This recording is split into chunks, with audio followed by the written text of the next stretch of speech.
Salve Maria, sou o servo missionário Roberto, voltando aqui a respeito do cano, né? O Concílio de Roma nunca existiu, diz os protestantes, principalmente Lucas Bonzoli, né?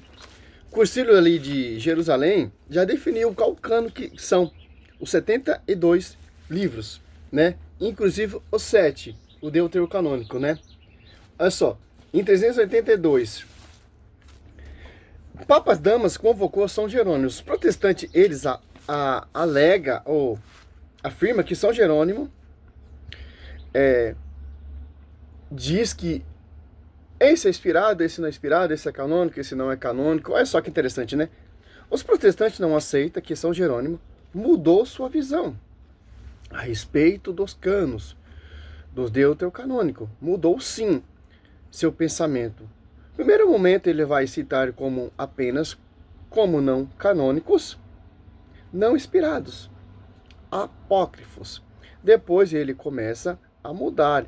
Ele começa a citar algumas como escrituras e mantém seu pensamento sobre alguns e outros. E no final de sua vida, ele passa a citar todos como escritura. Olha só.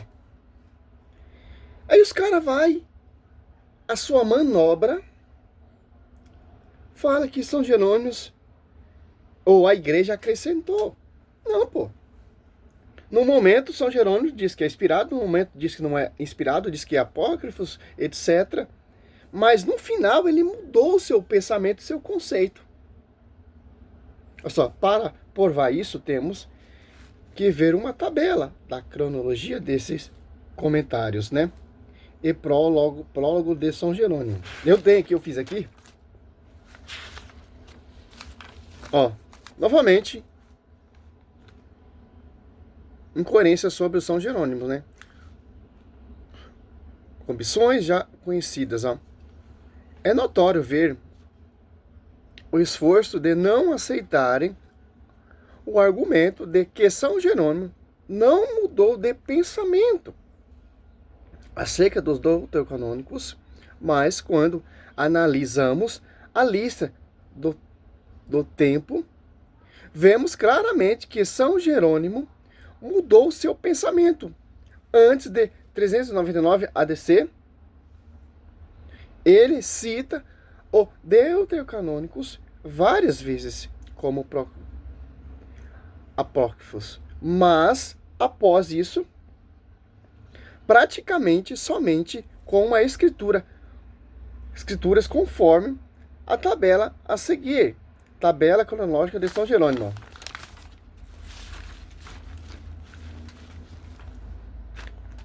Santo Tomás de Aquino, olha só, outro pensamento também, que Santo Tomás de Aquino, ele não acreditava na perpétua virgindade de Maria, mas no final ele muda seu pensamento também.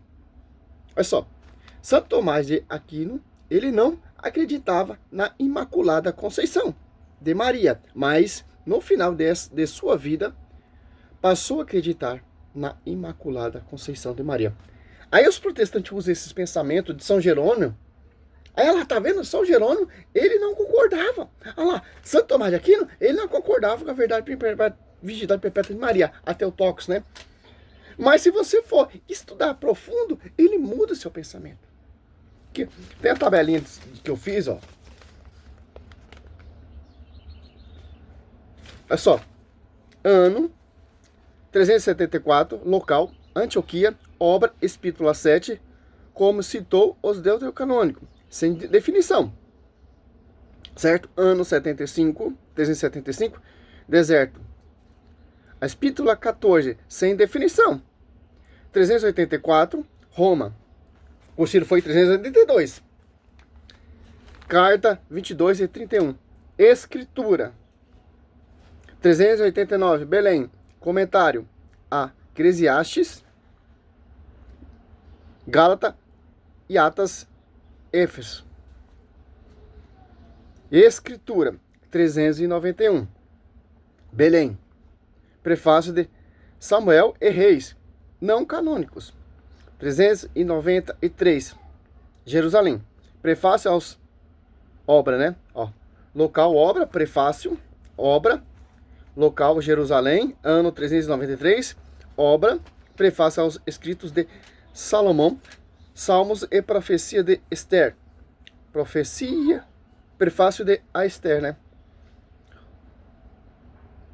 Como citou os deuterocanônicos, não canônico, escritura, segundo Nicéia, curso de Nicéia, né? 394, Belém, local Belém, ano 394, Belém, obra, prefácio a Esdras, cartas 51 e cartas 54. Como citou os deuterocanônicos, não canônico, escritura. 395, Belém, carta 58, escritura. Olha só.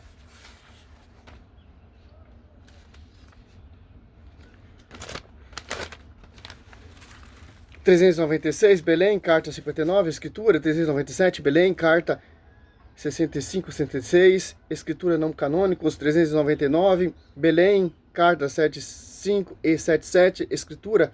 Ano 400, Belém, carta 79, escritura. Ano 402, Belém, carta contra Belém, contra Rufino, escritura. 404, Belém, carta 108, escritura. 405, para Inocêncio promulgar uma carta com a lista dos 73 livros canônicos. Ó. Olha só. 406, Belém, carta 118, Zacarias e Malaquias, escritura. 407, Belém, comentário, livro de Daniel, partes de Daniel, não canônicos. 410, Belém, comentário, escritura. 411, Belém, carta 125, escritura. Carta 411, Belém, carta 125, escritura. 412, Belém, 127, escritura. 414, Belém, comentário sobre Ezequiel, escritura. 417, Belém, contra os pelagianos, escritura. 419, Belém, comentário a Jeremias, escritura. Olha só, pô. Olha só. 419, comentário a Jeremias, escritura. Como diz aqui, esse impasse, né? Aqui, ó. São Jerônimo, ele muda seu pensamento. É isso que os protestantes não querem aceitar. Aqui nós temos a tabela do momento em que São Jerônimo faz as citações daquilo que os protestantes chamam de apócrifos, do que para nós são livros, sim, canônicos, os 7 livros, diferentes da Bíblia protestante. Vamos ver em 374, lá em Antioquia, o local, o nome da obra, está aqui, Epístola 7. Ele não fala muito sobre os prólogos, nos comentários, né? Sobre o livro da Sagrada Escritura. Não vai citar, vai fazer muitas essas diferenciação do apócrifos e canônicos. E é uma razão, óbvio, aqui em 384 ele já está bem aprofundado no estudo da Sagrada Escritura. E se preparando para começar essa grande projeto da Vulgata. Olha só. Não é essa loucura aí como o João Ferreira de Almeida fez, não, pô. Tem todo o contexto, toda uma preparação. Aí vamos ver aqui Roma no ano 384, carta 22,31. Ele cita esses livros apócrifos como escritura. Em 389, lá em Belém, que ele vai também citar como escritura. E comentário eclesiástico, Gálatas, Efésios. Em 301, ele fala não são canônicos. E aquele famoso prefácio de Samuel e Reis, que inclusive os apologetas protestantes usam para mostrar ali, daquela lista de 7 como não canônicos. 380 e 393, ele está meio dividido, ó. São Jerônimo, 393, ele está meio dividido. Cita como não canônicos. Só ver a tabelinha que eu mostrei, que eu li, né? Ele faz uma referência ao Concílio de Nicéia, citando parte deles, como escritura. Ele está inseguro, está encantado com a questão judaica. Dá um tempo aqui, que eu vou ver um negócio aqui. Olha só que interessante. Voltando aqui, eu estudando. Aí você pega esses apologetas protestantes, eles leem isso aqui e vai fazendo a manobra para negar isso aqui. Certo? Em 394, no prefácio, Esdra, e a carta 51, 54, ele vai citar como não canônico. Mas parte, ele cita como escritura. 395, ó, em Belém. E o Lucas Manzoli fala que esse concílio nunca existiu, respondendo o padre Paulo Ricardo, chamando o padre Paulo Ricardo de mentiroso. Vocês que são mentirosos. Que a escritura vem da igreja. Vocês conhecem Jesus por causa da igreja. Eu vi um comentário aí, eu não acredito na igreja, mas como você teve acesso a Jesus? Como você conheceu a palavra Jesus? Através da igreja. Então não seja ingrato, tá, meu querido? Ó, 395, em Belém, a carta 58 cita esses livros como escritura. Na carta 59 como escritura. Em 397 também, se também dividido, ó, está dividido em 397, ó, dividido, parte ele cita como escritura não canônico. Olha que acontece aqui em 399 e 404, seja primeiro ano antes do Papa Inocêncio promulgar a lista de livros canônicos, como a lista de 73 livros, conforme a Bíblia Católica, ou 72, né? Ele vai citar todos os deuterocanônicos como escritura. Escritura. Aí, o que acontece, né?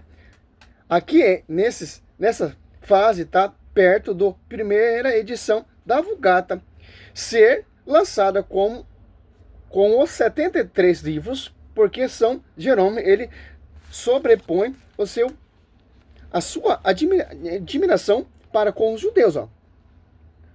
E ele obedece à igreja, ele promulga mesmo tudo esse tanto de dúvida. Aqui para trás, a Vulgata com 73 livros, conforme a igreja pediu, para ele foi obedecer o Papa Damas. Olha só, com toda essa dúvida, porque ele está encantado com o cano judaico, com a tradição judaica. Por quê? Porque os caras, eles são muito interessantes, né? O cano judaico, etc. Tem muita riqueza, etc. São Jerônimo, ele está encantado, pô, mas está em dúvida. Mas ele obedece quem? A igreja, porque a verdade será conhecida, Efésios 3:10, pela igreja. Por quê? A igreja é a coluna central da verdade. E porque o Papa ele tem autoridade de ligar e desligar. Mateus 16, 18, 19. Simples entender. A obediência de São Jerônimo, pô. E era católico, tá, meu querido? Não vem com essa conversa, não. É católico. Aí acontece, 406, ele cita os livros como escritura. Nessa carta, 118, e em 407, aqui na Vulgata, já está em Volgar. Ele dá uma tubiada de novo. Ele vai fazer isso, ó. Tá em dúvida. Dá uma tubiada.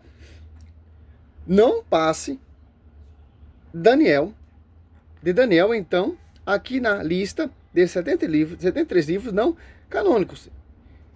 Eu não. 7 canônicas, né?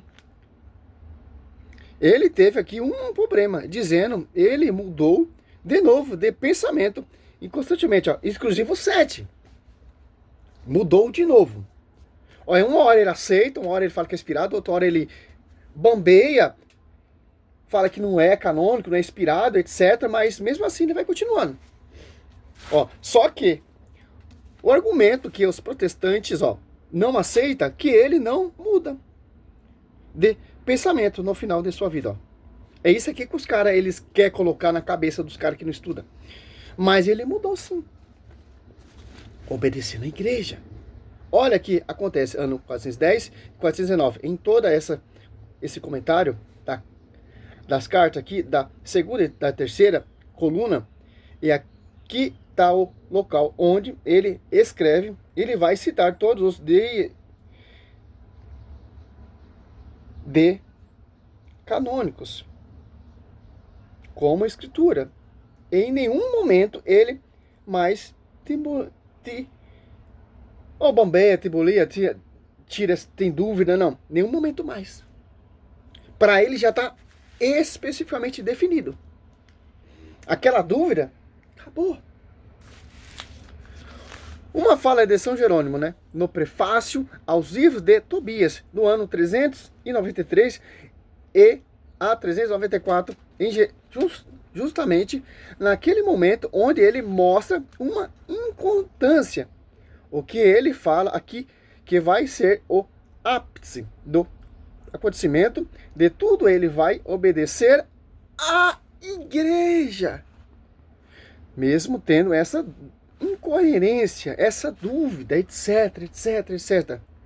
Fala de São Jerônimo no prefácio no livro de Tobias, pois os estudos dos hebreus repreendem-nos e nos imputa erros e traduzir isso para os ouvidos dos latinos, contrário ao seu cano, mas é melhor ser julgado pela opinião dos fariseus para desagradar-lhe e se obmeter à ordem de bispo.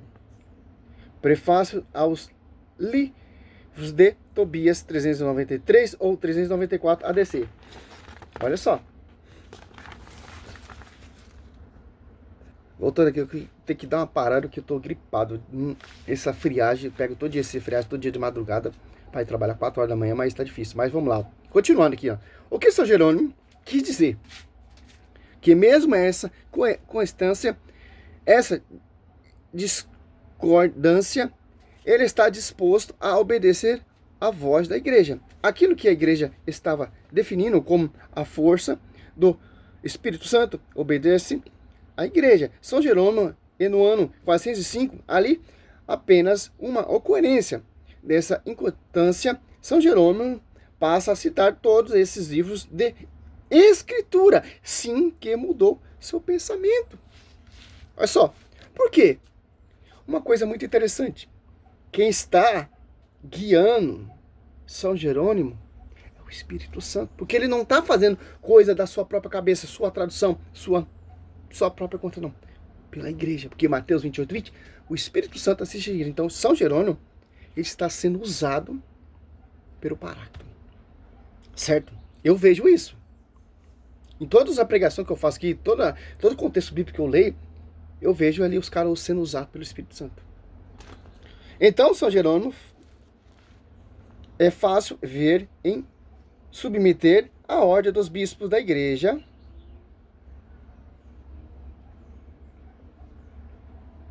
a ordem do Papa Damas sobrepõe os seus pensamentos judeus e revela verdadeiramente o que ele foi católico, obediente à igreja. E morre citando os deuterocanônicos como escritura. Já tinha um cano cano judeus pronto, né? Olha só. Historicamente falando, existem muitas controvérsias sobre a questão do tão definido cano judeu. No tempo de Jesus já tinha um cano judeu, ali definido, tinha um cano unânime. Será que é verdade? Existia um cano do Velho Testamento no tempo de Jesus? Uma fonte de autoridade é uma enciclopédia judaica, no caso, e tem uma enciclopédia, que é uma fonte acadêmica, porque é uma enciclopédia que afirma categoricamente tem fartas evidências de que não existia um unanimidade entre os judeus sobre um cânon. Vai dizer sobre tudo a terceira parte, que é chamada de agregória a geógrafo, né? Ali nos tempos pentateucos, a tríplice, temos o Nevin, né? O livro dos profetas, e temos o Ketuvim. Achei, Ketuvim. Que é a geógrafo chamado também de escritos. E nesses última classe que estão inseridos os 7 livros da Bíblia, né, católica, que estão falando na Bíblia protestante. Olha só, para nós aqui, para nós entender, São Jerônimo, no final de sua vida, declara obediente à igreja. Ah, mas Roberto, você é um hétero, meu irmão. Você acredita? Estuda a fonte, não fonte desses doutores. Você pegar Rodrigo Silva, vai falar uma coisa. Não, São Jerônimo não mudou a sua opinião. Você pegar Lucas Manzoli, você vê no debate lá do Diácono João Vitor, ele fala que não. Mas a prova está aqui. Bambeou, mas continuou obedecendo a igreja. Que ele estava encantado com o cano judaico. Mas os apóstolos usavam a Septuaginta, que tem os 7. Então, olha só. São Jerônimo, ele trabalhou profundamente, pô. Ele não usou só como referência a Septuaginta, ele usou o cano judaico também. Para nós ter essa bibrinha bonita aqui, ó. Um zíper de tudo, toda organizada. Se vocês não querem ficar com 7, amém. Amém. É cano judaico. Nós não somos judeus. Nós somos católicos. Nós cremos a fé que os apóstolos professavam. E qual cano os apóstolos usavam? A gente já sabe, mas Septuaginta. Certo? E o Cursilho já definiu. A Vulgata Latina. Essa aqui, essa Ave Maria aqui, é a Bíblia Católica, porque foi traduzida da Vulgata. Jerusalém tem várias traduções que vêm da Vulgata. Mas a oficial, a Bíblia Católica é a Vulgata Latina. São Jerônimo. Simples entender isso. Eu gostei do comentário que o irmão colocou aqui. A gente não somos judeus para seguir o cano judaico. E os 7 livros que os judeus tiraram foi o Cursilho de James, para os judeus ali ver essa profecia quando Cristo vir e saber que era Cristo logo de cara. Mas não, eles tiraram, para não o judeu se converter para a Igreja Católica Apostólica Romana. Salve Maria, sou servo missionário Roberto, para tirar essa dúvida. Olha só, São Jerônimo sim, bambeou, mas acreditou, obedecendo à igreja. Simples. Salve Maria, sou servo missionário Roberto. Não como Lutero, né, que fez a sua própria tradução, saiu da igreja, fez todo o contrário. Isso aí tem valor pros caras, né? Salve Maria. Aí isso aí os caras não falam. Mas no final de sua vida, São Jerônimo, ele mudou de ideia e reconhece. A Bíblia que nós temos é inspirada. Glória a Deus, aleluia.